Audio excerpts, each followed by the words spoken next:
Good evening. I'd like to call to order the joint meeting of the Ayer Select Board and the Ayer Finance Committee. This is the second fiscal year 2022 budget public forum. It is Monday, March 8th, 2021. Due to the ongoing COVID-19 pandemic, Governor Baker issued an emergency order temporarily suspending certain provisions of the open meeting law. Public bodies otherwise governed by the open meeting law are temporarily relieved from the requirement that meetings be held in public places, open and physically accessible to the public, so long as measures are taken to ensure public access to the body's deliberations through adequate alternative means. This meeting will be broadcast live on Channel 8 and on Zoom. The public may participate remotely by following the call-in information on the bottom of the live broadcast screen. For the Zoom meeting information relating to remote participation, please contact Carly Antonellis, the Assistant Town Manager, at atm@ayer.ma.us or 978-772-8220 prior to the meeting. First order, the Select Board is called to order. Pat, would you like to call the Finance Committee to order? Yes, I'd like to call the Ayer Finance Committee to order on March 8th, 2021 at about 6:02 p.m. Great. Okay, and Robert, we'll turn it over to you. Thank you, Mr. Chairman, members of the Select Board, members of the FinCom. Good evening. It's a pleasure to be here for the second presentation of the FY22 budget. We last met on January 27th, where we talked about some of the 50,000-foot overview of the general budget and the budget process. And tonight we'll get into some more of the details leading up to town meeting. Obviously want to answer all the questions that the Select Board may have, the FinCom members, as well as members of the public that are joining us. All of the department heads are here to answer any specific questions related to their department. So why don't we get right into it? I'm going to use a shared screen. This presentation will be sent to the Select Board and the FinCom and will also be put on the town's website under the 2022 budget webpage, which is under the town manager's page. And we're going to keep promoting that for the public. If you go to the 2022 budget page on the town's website, you're going to find all of the principal documents related to the budget process. I want a special thanks to Lisa Gabri, the finance manager, for her help with this, as well as all of the department heads, the executive buy board, the capital planning committee, the rate review committee. It's a true team effort, the budget in this town, and it's a process that will lead right up to April 26th when it's town meeting. So even tonight, though things are coming into clear picture, there's still work to be done as we finalize things moving into town meeting. So the overview for tonight, we're just going to give a brief history of the omnibus budget and the school budget assessment increases. We have the school budget information since we last did this on January 27th. We'll talk a little bit about the omnibus budget evolution of the process. We will do a brief overview of the capital budget overview for FY 2020. Look at the proposed raise articles for the annual town meeting. And I just want to point out that the deadline is April 2nd for warrant articles and citizens petitions. So there is still some time and still some subject to change here, but we'll talk about what we do have as of tonight. We'll talk a little bit about proposed uses of FY22 free cash. The certification of free cash was late this year, largely due to COVID impacts on the Department of Revenue end. I want to thank Lisa Gabri for all of her efforts on that. We just got that certification not that long ago. So some of these proposed uses, we do want to talk with the Select Board and the FinCom in more detail, as well as the buy board, but we have a slide on some potential recommendations on uses. Talk a little bit about next steps, but most importantly, get into the questions and the comments. So as I did on the 27th, I'd like to just kick off tonight, again, celebrating and emphasizing some of our strengths as a town when it comes to the budget. because it's a true testament to this town and to all of the boards, committees, department heads, employees, citizens, volunteers, that we really remain in a strong budget position. And that didn't happen over 1 year or 3 years or 5 years or 10 years. It's been a sustained effort and a lot of hard work from a lot of folks. So we begin this process, as we're now midway through it, still from a strong point. Our 2020 free cash, which is certified, is over 1.5 million. Our stabilization fund balance is over 2.5 million. Our capital stabilization fund balance is over 1.9 million. And just for everyone's benefit, think of the stabilization funds in a way as the town's rainy day fund or savings account in a way.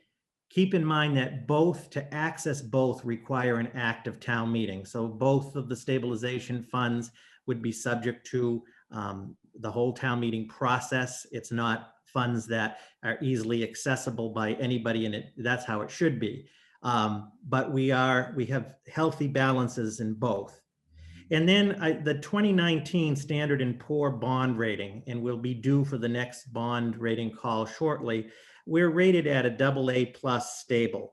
And the significance of that is that measures the overall fiscal condition of the town as a very strong economy, strong management with good financial policies and practices, and strong budgetary performance. That also plays a key role in the town's borrowing rates are very favorable, bonding rates are very favorable. So think of it as a measuring stick of the town's overall financial strength. So I just wanted to highlight, again, we are coming into the town meeting into FY22 again from a very strong position. Next. So revenue overview, when we talked in January 27th, we had a sort of preliminary revenue, and this is so the revenue overview revised. And again, thanks to Ms. Gabri for putting this together. The total revenue is $32.1 million. This pie graph, the significance, the largest source of that revenue at 81.9% is the tax levy. The next largest at 7.2%, the green slice, if you will, are local receipts, excise, auto excise, and so forth, local receipts. The free cash, which we just talked about, the 1.5 is about 4.8%, the tan. The 3% is other, whether it's grant and aid or other sources.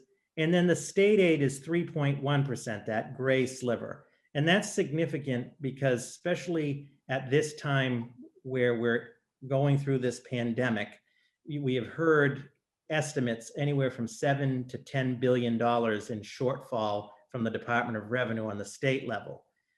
The positive thing is we are not heavily reliant on state aid, only about 3%. So we are in a position that we can weather, and we haven't realized that yet, but in the event of significant decreases on the state level, we can weather that. So that is a positive sort of observation for the town. And this slide breaks out the revenue. Just briefly on the history of the omnibus budget increase, and just for everyone's benefit, the omnibus will be in the warrant.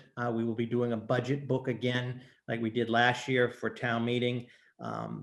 This is, if you will, all of the lines of the town's budget. I just wanted to show, this chart shows starting in fiscal year 14 to up to last year, what the omnibus was each year and the percent increase. And the average annual omnibus percent increase, the average from 2014 to 2021 has been 4.85%.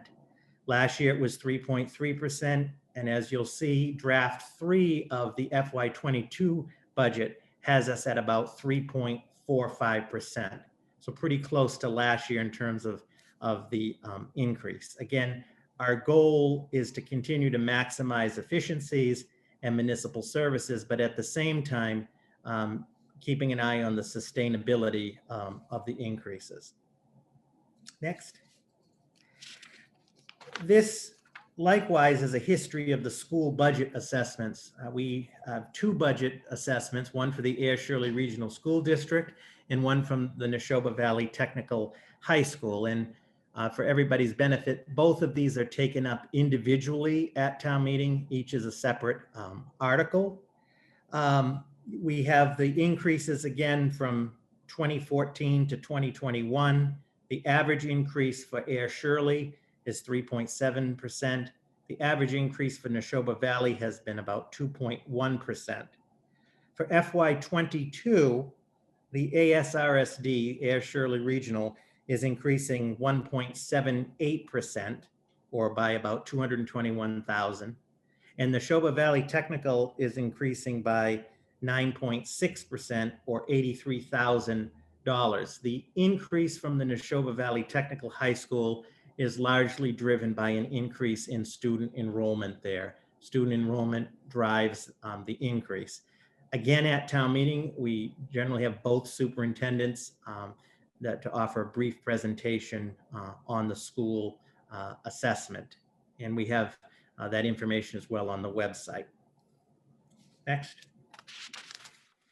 So looking at the evolution of the FY22 budget. So last year, the FY21 omnibus budget was about 15.6 million. Draft one of the FY22 budget, that was January 8th per the budget calendar. This is with the budget that was submitted by all departments, came in at about 16.3 million, or an increase of about 726,000, or 4.6%.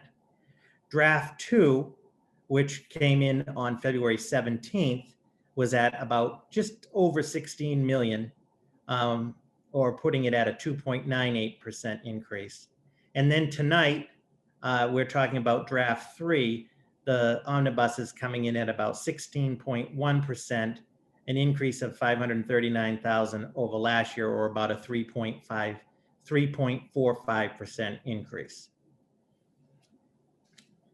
So what changed from draft one to draft three? So draft one, as I mentioned, was largely level funded from FY 2021. There were no new positions in the general fund omnibus.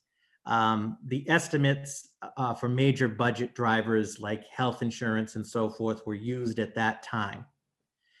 Then as we move towards the second draft, there was about almost $500,000 in reductions. A lot of that, some of that is done through what we call budget scrubbing, when myself and the finance manager and the departments meet and make reductions.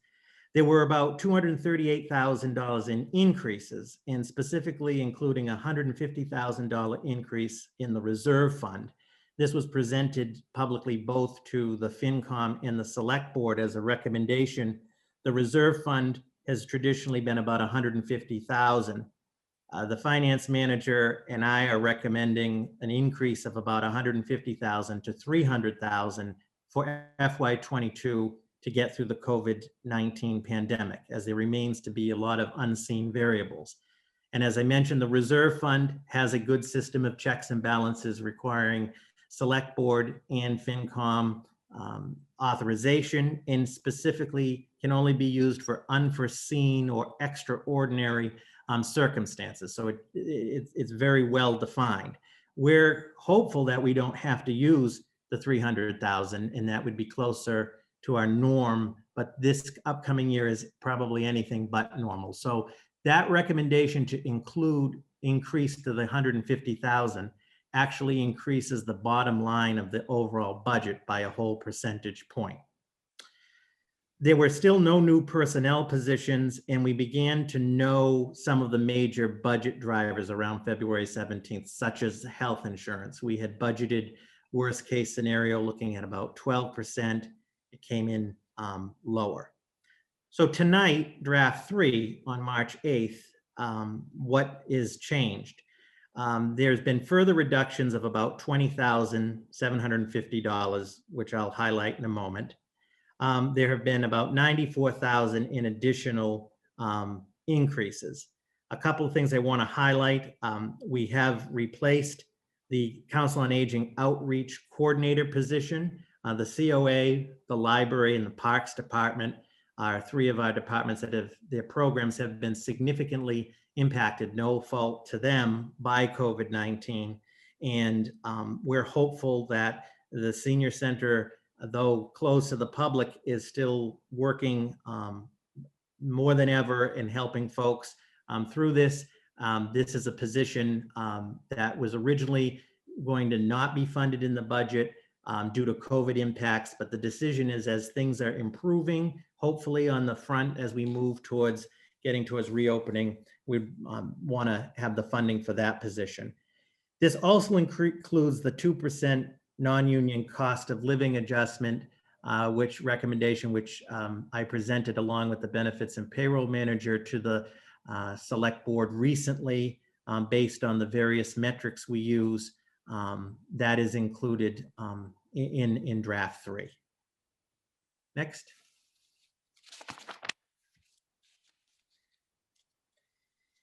And again, this sort of gives you some of the more breakout detail. Again, highlighting in yellow, and in the interest of time from the last time we met, the library increase, very small, but was needed to meet the state certification level. The 2% non-union COLA is about impact of $45,000. The COA outreach coordinator position is about $39,000 back into the budget. The COLA for the library piece, $7,856. So those were the changes, if you will, from, again, going from draft 1 to 3. Next.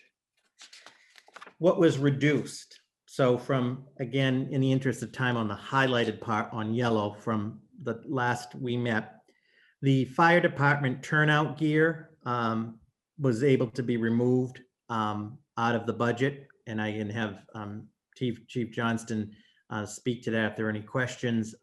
We still have the turnout. We are getting the turnout gear thanks to their efforts. And then the town council budget has been reduced by another $10,000. So this puts the town council budget for FY22 at $80,000. I originally had asked for $100,000. We had reduced it by 10 to 90, and there's still room based on trends in the current situation. That 80,000 for FY22 is a solid number. So that's where we had the reductions from draft 2 to draft 3. So what's left as we're moving rapidly towards town meeting, which is on April 26th, and the warrant closes on April 2nd, and the select board will be looking to approve the warrant around April 6th. What's left in the budget to resolve? So there are 3 major factors. The first is the police patrol and police dispatch contracts. Both expire on June 30th of this year. Both are under negotiations as we speak. We are optimistic they will be concluded and prepared in time for town meeting. For everybody's benefit, town meeting does have to approve the first year funding of a collective bargaining agreement.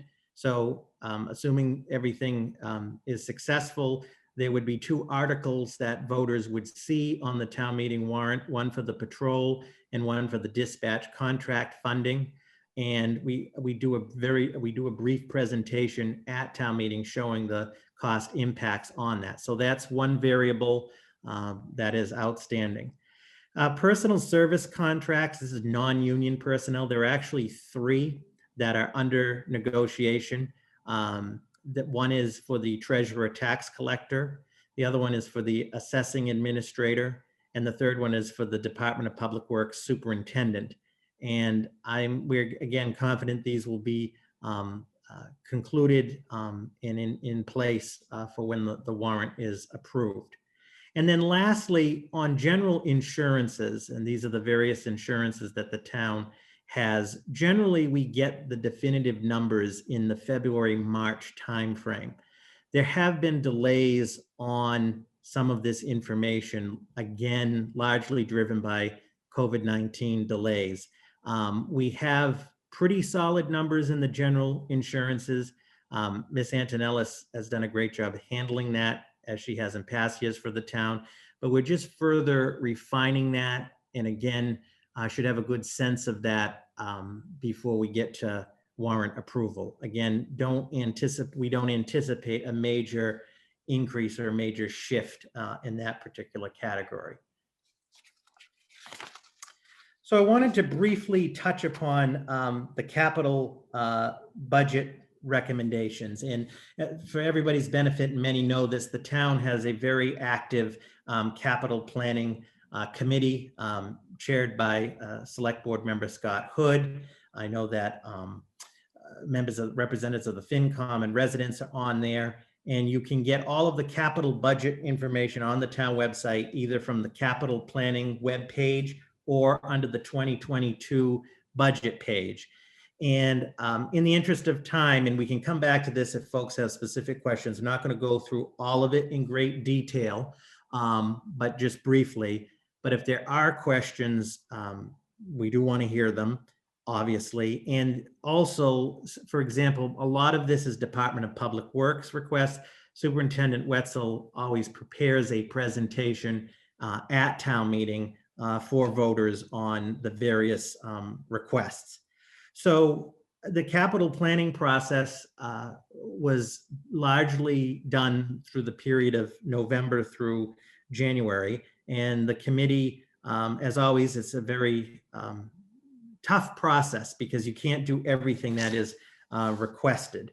And so just highlight quickly some of the things. And on this, I want to point out where it says recommended on here. It will say, this comes from the finance manager, but also from our finance policies, will determine the method, the recommended method of acquiring this. So for example, the police station, the facilities, the HVAC replacement, $145,000. It's actually the original HVAC system from 1996. It is beyond its usefulness. The $145,000 is coming from various other funds, and then a piece of it will be borrowed. So on the town meeting warrant, anything that's borrowed, there's a capital article for all of the borrows. There's a capital article for all of the ones that we purchase outright. Per the town's financial policy, usually anything below 40,000 and less, we try to purchase outright. Higher, especially where borrowing is so favorable, the larger items looking to borrow. So there are two items for facilities, HVAC replacement for the police station and a pickup truck for the department. That was the only vehicle that was approved this year through capital. There were numerous vehicle requests that have been deferred. The library for $12,000 for some HVAC repairs. This is for not only more energy efficiency, but a more efficient system for the overall cooling of the library. You'll see the fire, the SCBA compressor and fill station, rescue tools and lifting jacks. And again, we will have presentation on this at town meeting, but when we get to questions tonight, we can come back if folks have specific questions for the department. Next. And then in the Department of Public Works, in DPW admin, the Main Street decorative light upgrades of $70,000 recommended that we borrow. Road paving, this is to supplement the town's Chapter 90 funding. We get about 240 to 260 right now. $1,000 in Chapter 90. The Capital Planning Committee and the Select Board and FinCom have been supportive the last several budget cycles to supplement that, to do more paving. So the amount is $200,000. And then in the DPW stormwater, an asset planning grant match that they've received, the match is for $40,000. And you can see at the bottom, so this is the total general fund request, about $600,000 in requests. And the debt service for the first year is about $39,000. So the cost to borrow that. So that's the general fund. And then in the enterprise funds, and I want to just point out next Tuesday, if you hadn't seen already, as part of the select board's meeting will be the FY22 water, sewer, and transfer station rate public hearing. And as part of that, And we have a rate review committee that's chaired by Select Board Livingston. That committee will be making its recommendations, and will touch upon, again, some of these capital requests. The water department, there's a West Main Street Devons interconnection for $100,000. It's emergency water connection between the two. The water main replacements of $250,000. Again, the capital planning committee over the last several years has been able to recommend $250,000 each year to sort of address the water main replacements throughout the town. So the total for water is about $350,000, and the estimated first year borrow on that's about $21,000, as you can see in the middle of the screen. Then is the sewer, the infiltration inflow repairs of about $750,000. And then the wastewater treatment plant upgrade of $3.8 million. This is a significant project, but it's phase 2 of the ongoing wastewater treatment plant upgrades. And then the Central Ave main pumping station valves and piping for $100,000. So the total for sewer is $4.6 million. The estimated first year borrow is about $465,000. Next. So as I mentioned earlier, the warrant is scheduled to close on April 2nd, so it is still open. We wanted to just highlight, based on tonight, what we knew of some proposed raise articles for annual town meeting, because as many of you know, the raise article, whatever's raised at town meeting, does impact the tax rate when the rate is set in November. And we've tried to be cognizant, per the select board, to minimize, given the current situation, the amount of raise articles.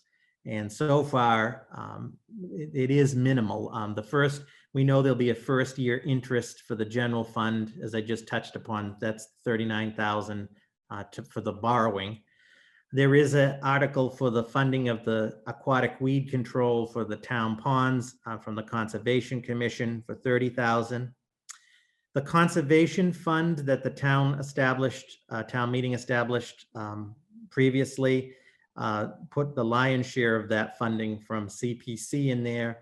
And we've been making deposits of about $5,000 each town meeting to build up that fund for the acquisition of conservation open space land. And then the fire chief, as we almost have every year with the fire grants that he applies for, there's a requirement of matching funds that is anywhere between $5,000 to $15,000 depending on the year, and there'll be one for $5,000. So as of right now, minimal on the raise articles. As that changes, we'll keep the select board, the FinCom, and the public updated. Next. So the proposed uses for free cash, and as I mentioned, we were delayed in getting free cash certified, at no fault to the town, really no fault to anybody, with the whole, as I mentioned, the COVID-19 impacts with the Department of Revenue and so forth. It was later this year. So we just received that. It's just over 1.5 million. As I mentioned, as an opener and sort of as a disclaimer, I'll be discussing this with the select board next Tuesday at their meeting. I'd like to discuss with the finance committee and our buy board as well. We all three groups tend to look at proposed uses for the free cash. So this is just an initial look at some of the potential areas. One is the UDAG replenishment for the Worthingdale lawsuit. This would be the final of 3 payments, the final payment of $230,000 to close that out. The GASB 45, the OPEB contribution, as we have done several years per the financial policies, we've been putting $300,000 into the OPEB. We do have an OPEB board of trustees. That is chaired by Select Board Copeland, Select Chair Copeland. And we put $300,000 in. We're estimating about $122,000 of that from the local meals tax. To get to the $300,000, another $178,000 puts us at the $300,000 mark. If you'll recall, at the June 15th annual town meeting in 2020, town meeting approved the creation of a forward funding pension proposal. Benefits and payroll manager Kevin Johnson has presented. that there are significant savings if the town forward funds its pension payments over a 2-year cycle. So the first forward payment would be for 300,000 is what we're looking to recommend. Then also town meeting on June 15th created a compensated absences special revenue fund. And as was presented last year to the select board and the FinCom, the town can create through town meeting a special fund to fund compensated absences, known retirements, known separation from service. In the past, we took them on a case-by-case basis that often sometimes hit departments to a point that they needed to get a reserve fund transfer. And it wasn't the most efficient method of budgeting in terms of impacts. With this fund, we will be able to address known retirements. And, each year we have known retirements or separations from service that are coming up.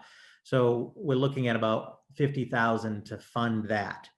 Capital stabilization, about 790,000, because that capital costs are much larger, looking to build that fund up, and then still putting something in stabilization like we did last year, a small amount around 5,607. So this is just some general preliminary thinking. Again, we'll talk with the select board, FinCom, buy board to come up with the formal recommendations and thoughts on that. So that's just sort of an informal snapshot. So in terms of next steps of the process, so myself and the finance manager with the departments will continue to finalize this draft 3 budget. We're pretty much there. The 3 variables I mentioned earlier, the contracts, the general insurance, but we find as we go through there's minor adjustments. That I'm going to update the select board on March 16th about the budget, again in more detail, and provide a draft snapshot of the annual town meeting warrant. As I mentioned, the rate review committee is actually going to be meeting on March 15th at 4 p.m. on Zoom to look at some of the transfer station rates. And then on March 16th, next Tuesday, as part of the select board meeting, the first item will be the public hearing on the water, sewer, and solid waste rate recommendations to the select board. So we encourage folks to attend that meeting. There'll be a full presentation on behalf of the committee and an opportunity to take input from the public. As I mentioned, the warrant will close on Friday, April 2nd at 12 p.m. That date was set back in January by the select board. That citizens petitions and warrant articles are due by then. The select board and the finance committee will review and approve the 2020 annual town meeting warrant on April 6th at their meeting on April 6th. And then the annual town meeting will take place on Monday, April 26th at 7 p.m. And I think we're in pretty good shape. As many know, through town meeting, everything got moved up about 2 weeks, with town meeting now being the 4th Monday in April. As part of the town meeting process, as we lead up to it, as we always do, we will be doing articles of the day through social media, where we take a couple of articles each day and highlight a summary of what they're about and information on them. The buy board is preparing another budget book, which has been very successful for town meeting, for voters at town meeting. And the buy board will be working on there's always a presentation at town meeting on the omnibus. So we will be working on that. And we're always prepared. There'll be other presentations for different articles. And we're always prepared to answer any questions that folks may have. So lastly, I just want to plug again the 2020 budget page on the town's website. There's a link there. You'll find all of the major documents related to the budget process. And if you have any questions or concerns, don't hesitate to call us. My number is there, my email's there, with the department heads. The most important thing is we want people to have the information. And if we can answer people's questions and give them the information, even before town meeting, it leads to more informed discussion and an informed meeting. So with that, Mr. Chairman, that concludes sort of the second presentation. And this presentation, as of tomorrow, will also be on the town's website. So I thank the FinCom and the Select Board for the opportunity. Great, thank you very much. So first, if we could first take questions from either members of the Select Board or the Finance Committee, and then after that, we can open it up to any public input. I have no questions at this time. Scott, or Just a quick question, Robert. The forward payment for retiree benefits, that was originally slated for last year, and then it got tabled because of COVID at the fall, before the fall town meeting when we looked at it, correct? I can't remember if we did a partial funding of that or if we completely tabled it last year. Lisa?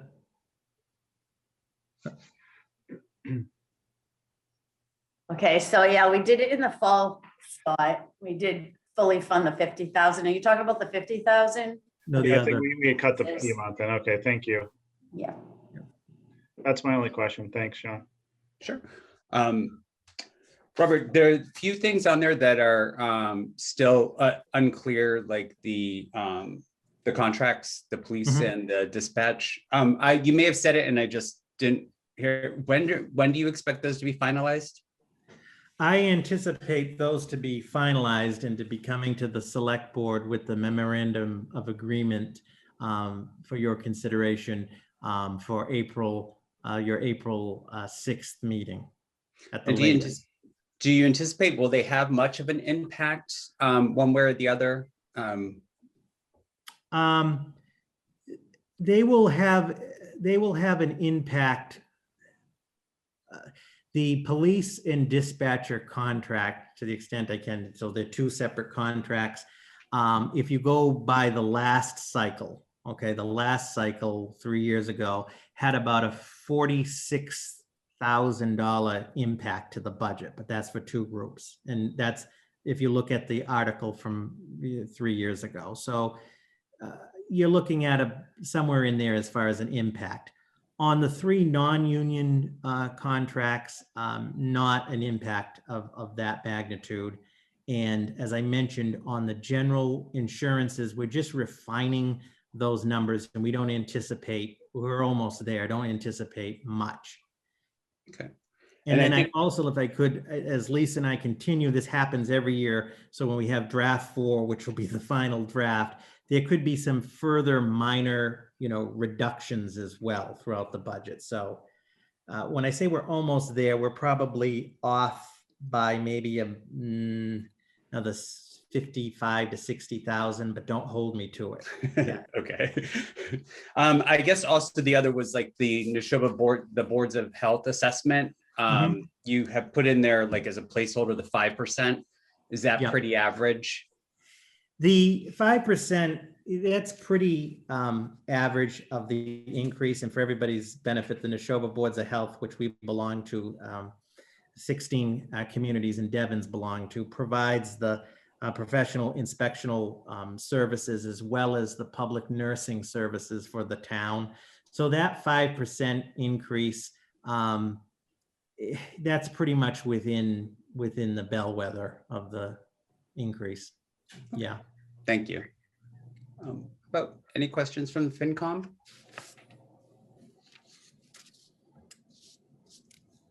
I have no questions. Mark, I have no questions. Scott, or Lou, I mean, Yeah, I have a couple of questions. Robert, the first question revolves around the Clear Government Budget Book. I know we approved that, I think, a year ago. Is the increase because it's a full annual fee now and it was a partial fee before? Yes, it was so the question is, and it's under the management support line that Mr. Conrad asked, the Clear Gov project, which last year was the first year. It was a partial.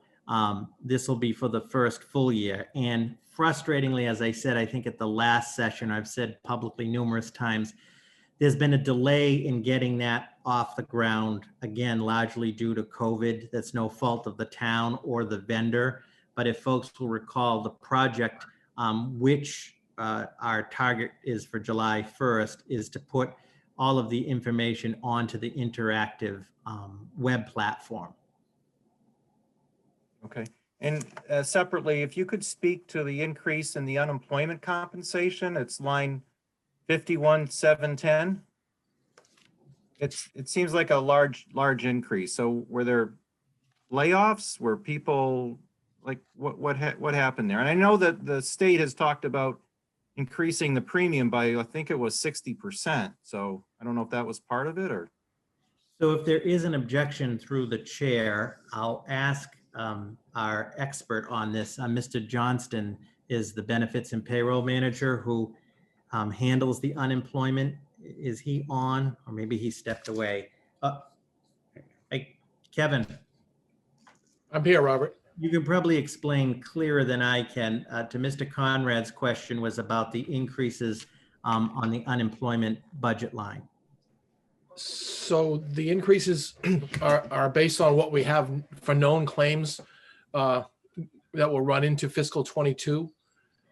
We had some unknown claims that we had to get a reserve fund transfer for this fiscal year, and those claims will run over into next year. So we accounted for those on top of our base budget. Okay, but the increase has nothing to do with the proposed increase from the Department of Unemployment Insurance. That's, I think, like a 60% increase, thinking at this point. No. So the town of Ayer is a reimbursable unit. And as such, we pay as we go. So we don't pay a percentage of our wages into the unemployment fund, which leads to some volatility for us because we can't manage what the expenses will be if they're unknown at the time. Okay. Thanks for that clarification. That helpful? Appreciate it. Yeah, thank you. Sure thing.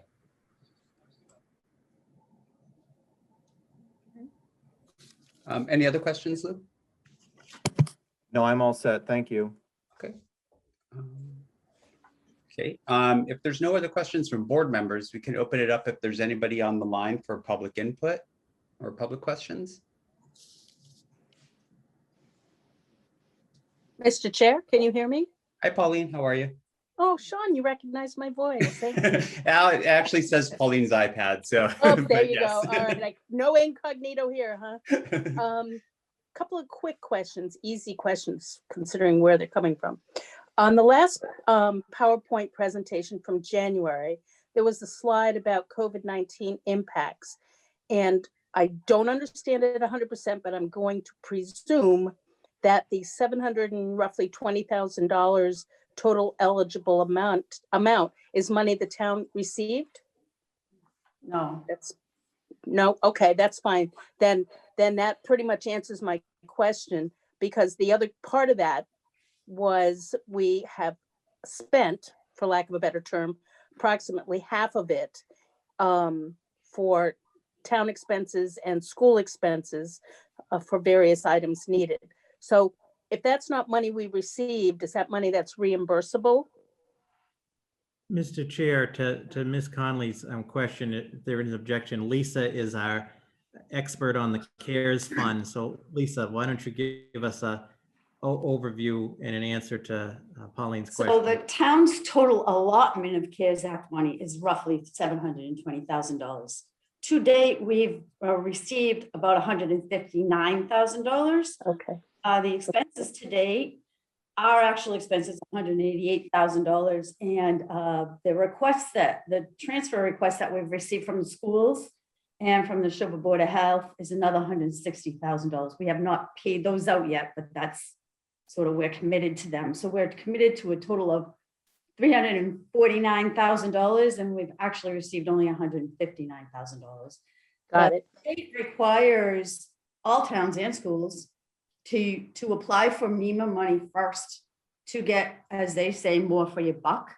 So you get less of the CARES Act money. So anything that MEMA or FEMA will cover, you can't double dip, then CARES Act money is available for anything that's not covered by MEMA. So you get more a spread of the expenses.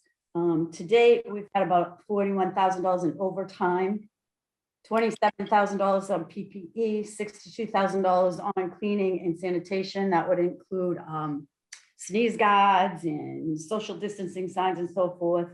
And $55,000 on accelerated telework. Understood. Thank you, Lisa. So this is money we applied for, not necessarily guaranteed to receive, hence the need to increase the reserve fund. Possibly for things that I check almost daily, at least weekly, with Massachusetts Executive Office of Administration and Finance, and they're overseeing the CARES Act funds. And I get pre-approval on a lot of things. For instance, the reason why you saw a reduction in the turnout gear for the fire department is because they are requesting about $140,000 worth of turnout gear that other fire departments have also asked for. And with that kind of inventory, they won't need their normal annual allotment for at least 4 to 5 years. That's per discussion with the fire chief. So there may be some residual expenses that we don't know about yet that aren't covered by either MEMA or CARES Act, in which case the town will have to somehow pay for those bills. And so, yes, that's one of the reasons why we are asking to increase the reserve fund. Understood. Thank you very much. One other little question, I hope. I read in some minutes from a select board meeting recently that the DPW superintendent has requested 2 new positions, but I heard tonight and read on the January 27th presentation that there's no new staffing anticipated in 2020, fiscal year 2022. So I just throw that out there, not expecting an answer. But if we are expecting to add staff, shouldn't we fund that? I know that's not an easy thing to do, but I'll just leave that out there for not necessarily an answer, because I think it's still up in the air. I didn't see any approval of any additional staff. So that's really just a comment, not a question. Another comment, stabilization funds. It just, as a former finance committee member and selectman, it really looks silly to only put $5,600 into the stabilization fund. And I would respectfully suggest maybe we could round that to 100 and put the balance in capital stabilization. Again, just a comment from someone looking at this with a little knowledge of what we're doing. And then one last question. This is a budget document and a budget meeting for which I'm truly appreciative. When will there actually be a draft warrant to look at? Because there's a lot more in a warrant than just the budget, as we all know. And if the close is on April 2nd and the selectmen are going to approve it on April 6th, number one, when is there going to be a public information session? And number two, that only gives town council 1 day to review it. Just a comment. But I'd really like to know when we will have access to the draft warrant for town meeting. As I mentioned, I will be presenting a draft to the select board, which will be in the packet next for their meeting on March 16th, with the caveat that that's obviously a draft with the warrant, closing on the 2nd. So folks will be able to see that draft starting on the 16th. Well, the packet will go out this Friday. Okay, thank you very much. Janice? Mr. Chair, Yes. to answer the question about the positions, that's actually under the water and sewer rate review. So that'll actually be presented to the board next week on the 16th. Awesome. Thank you. I'll be there. Mm-hmm. Any other questions? Okay.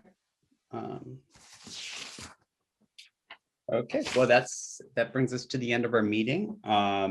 Pat, would you like to, there's nothing else, would you like to adjourn the finance committee? I would entertain a motion to close up the March 8th, 2021 Finance Committee meeting. Make a Ayer. motion to close the,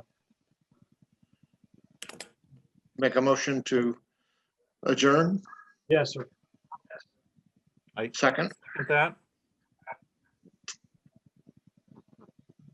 Everybody, aye, Diamond, aye. Smith, aye. Lou Conrad, aye. Meeting is adjourned. All right, and then could I have a board member make a motion to adjourn? I'll make a motion to adjourn the select board at 6:52 PM. Seconded?